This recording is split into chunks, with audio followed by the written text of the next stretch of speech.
नमस्कार मित्रों। आज हम बीए भाग तृतीय के फर्स्ट पेपर सोशल थिंकर सामाजिक विचारक में दुर्खिम के एक और महत्वपूर्ण विचार श्रम विभाजन के सिद्धांत के साथ मिलते हैं, बात करते हैं, इसको विस्तार पूर्वक समझते हैं। पहले तो मैं आपके कुछ डाउट्स को दूर करता चलूं, एक सरल भाषा में इसका एक प्रारूप आपके सामने रखूं। समाज में श्रम विभाजन, सबसे पहले तो हमें समझना होगा कि ये श्रम विभाजन क्या है, डिवीज़न ऑफ लेबर क्या है। देखिए मित्रों, हर समाज में, हर व्यवस्था में, हर संस्था में, हर ढांचे में कार्य का विभाजन पाया जाता है। जैसे अगर हम हमारे ग्रामीण समाजों के परिप्रेक्ष्य में बात करें तो वहाँ कार्यों का विभाजन है कि घर के जो चूल्हे चौके के कार्य हैं वो महिला के हिस्से हैं और जो बाहर के कार्य हैं, कठिन कार्य हैं, बोझिले कार्य हैं, वो पुरुष के हिस्से में है। हालांकि इनमें कई मर्तबा गालमेल भी है, लेकिन हम एक सरल रूप में समझने की कोशिश कर रहे हैं। यानी जो कार्यों का विभाजन है वो लिंग के आधार पे है, आयु के आधार पे भी है। जो हमारे घर के बड़े बुजुर्ग हैं उनको हम कभी कठोर कार्य नहीं देते, ज़्यादा मेहनत के कार्य नहीं देते। उनसे हमारी यही इल्तिजा रहती है कि आप विराजें, आप बैठक में विराजें, आराम से अतिथियों के साथ संवाद करें, बच्चों के साथ खेलें। यानी उनके हिस्से के कार्य और एक युवाओं के कार्य, उन दोनों में फ़र्क है। यानी मेरा कहने का तात्पर्य हुआ आपसे कि प्रत्येक समाज में श्रम विभाजन पाया जाता रहा है और इसका आधार कभी लिंग, कभी आयु, कभी जाति और आज के औद्योगिक जटिल समाजों के संदर्भ में जब मैं चर्चा करता हूँ तो वहाँ इसका आधार है शिक्षा, योग्यता, क्षमता। यानी कहने का तात्पर्य हुआ कि श्रम विभाजन किसी भी समाज की एक प्रमुख रीढ़ की हड्डी है जो कि कार्यों का विभाजन अपनी आवश्यकता के अनुसार इकाइयों के मध्य करती है। अब बात आती है कि दुर्खिम के सिद्धांत की, श्रम विभाजन का सिद्धांत दुर्खिम ने क्या दिया, क्यों दिया, क्या अर्थ है इसका।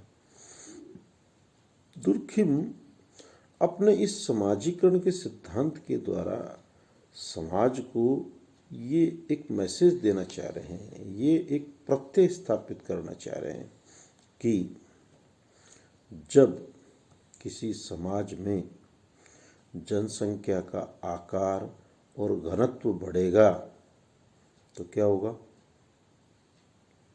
जनसंख्या बढ़ी, उसका घनत्व बढ़ा, तो अब इस बढ़ी हुई जनसंख्या की आवश्यकता की पूर्ति के लिए हमें नवीन समूहों की आवश्यकता पड़ेगी, नवीन ढांचों की आवश्यकता पड़ेगी और इन नवीन समूहों के मध्य एकता को बनाए रखने का कार्य ही ये हमारा श्रम विभाजन करता है। यानी दुर्खिम ने क्या कहा, जनसंख्या बढ़ी, घनत्व बढ़ा, आवश्यकताएं बढ़ी, आवश्यकताओं की पूर्ति के लिए नवीन समूहों का निर्माण हुआ और इन नवीन समूहों के मध्य एकता को बनाए रखने का कार्य श्रम विभाजन करता है।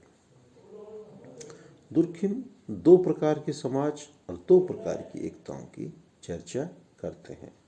दुर्खिम बताते हैं कि एक तो है यांत्रिक समाज और दूसरा है स्वावयवी समाज। यांत्रिक समाज वह समाज है जिसमें क्या है, यंत्रवत है, मैकेनिज्म है सारा का सारा, जो हमारे ग्रामीण सरल आदिम समाजों में पाया जाता है, जहाँ पूरा समाज किससे चल रहा है, प्रथा, परंपरा, धर्म से। वहीं दूसरी ओर कौन सा समाज है, यांत्रिक के बाद में स्वावयवी समाज, जहाँ क्या है, जैसे शरीर एक स्वावयव है, हाथ, पाँव, कान, नाक, सर, सब एक सुंदर व्यवस्था के रूप में जुड़ जाते हैं तो शरीर बन जाता है। लेकिन अगर इस हाथ को अगर काट के अलग रख देंगे हम तो इसका कोई महत्व नहीं है। इसकी शोभा इस शरीर के साथ है, यानी सावयव, यानी जहाँ अलग अलग कार्यों को करने वाले दक्ष व्यक्ति हैं लेकिन सब एक दूसरे से जुड़े हुए हैं, एक दूसरे की आवश्यकताओं की पूर्ति कर रहे हैं। इसी अनुरूप दुर्खिम ने दो प्रकार के कानून बताए, यांत्रिक कानून और प्रतिकारी कानून। यांत्रिक कानून का संबंध है दमनकारी कानून का संबंध है यांत्रिक समाजों से, एक दमनकारी कानून और एक प्रतिकारी कानून। दमनकारी कानून किससे जुड़े हुए होते हैं? यांत्रिक समाजों से, यानी हमारे ग्रामीण आदिम सरल समाजों से जुड़े हुए होते हैं, जहाँ किस चीज़ का प्रभुत्व है, किस चीज़ का महत्व है। हाथ के बदले हाथ, आँख के बदले आँख, भाई के बदले भाई, यानी टिट फॉर टैट है वहाँ पे। यानी वहाँ पे कानून का, नियमों का कोई वास्ता नहीं है। वहाँ तो धर्म, प्रथा, परंपरा, रूढ़ियाँ, रीति रिवाज जो चला रहा है बस वही चला रहेगा।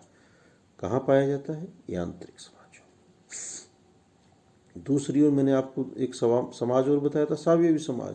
वहाँ किस प्रकार के कानून होते हैं? प्रतिकारी कानून। यानी प्रतिकारी कानून में अपराधी को नहीं, अपराध के ऊपर फोकस किया जाता है कि समाज में ये समस्या जड़ से कैसे खत्म हो, इसके लिए क्या सुधारात्मक कार्य किए जा सकते हैं। इस चीज़ की है हम विस्तार से इस अध्याय में चर्चा करेंगे कि श्रम विभाजन क्या है, इसके क्या कारण हैं और इसके क्या प्रकार्य है। इसी की विस्तार से दुर्खिम ने अपने इस सिद्धांत में चर्चा की है। दुर्खिम ने समाज में श्रम विभाजन के सिद्धांत का प्रतिपादन अपनी प्रमुख पुस्तक the division of labour in society, समाज में श्रम विभाजन, the division of labour in society में किया है। दुर्खिम श्रम विभाजन को सामाजिक परिवर्तन का प्रमुख कारण मानते हैं। श्रम विभाजन की गतिशीलता के आधार पर ही मानव की सभ्यता और विकास को समझा जा सकता है। प्रारंभ में श्रम विभाजन का आधार लिंग भेद, आयु भेद रहा। दुर्खिम ने श्रम विभाजन के कारणों का भी उल्लेख किया और कहा है कि जनसंख्या के आकार और घनत्व तथा मानवीय आवश्यकताओं की विभिन्नता और वृद्धि ने श्रम विभाजन को जन्म दिया। जब जनसंख्या बढ़ी, उसके आकार और घनत्व में वृद्धि हुई तो समाज में नवीन आवश्यकताएं पैदा हुई। इनकी पूर्ति के लिए श्रम विभाजन ही एकमात्र रास्ता था। इस प्रकार दुर्खिम के अनुसार जनसंख्या के आकार में तथा भौतिक और नैतिक घनत्व में वृद्धि ने श्रम विभाजन को उत्पन्न किया।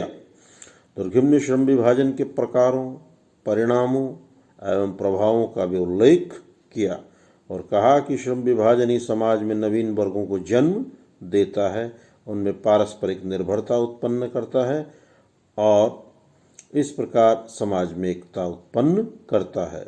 श्रम विभाजन ही विशेषीकरण को जन्म देता है, जिनमें समाज में व्यक्तिगत भिन्नताएं बढ़ जाती है, व्यक्तिवाद का जन्म होता है। दुर्खिम ने श्रम विभाजन के असामान्य स्वरूपों का भी उल्लेख किया है, जिससे समाज में विघटन उत्पन्न होता है।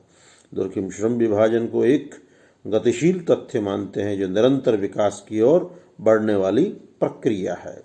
श्रम विभाजन ही समाज में विभिन्न प्रकार की एकता को जन्म देता है। प्राचीन समय में जब श्रम विभाजन लिंग और आयु भेद के आधार पर था, तब समाज सरल और छोटा था। उस समय समाज में जिस प्रकार की एकता पाई जाती थी, दुर्खिम ने इसे यांत्रिक एकता, मैकेनिक सॉलिडरिटी का नाम दिया है। जबकि जनसंख्या में वृद्धि के कारण आधुनिक समाजों में जिस प्रकार की एकता पाई जाती है, उसे दुर्खिम सावयवी एकता, ऑर्गेनिक सॉलिडरिटी कहते हैं।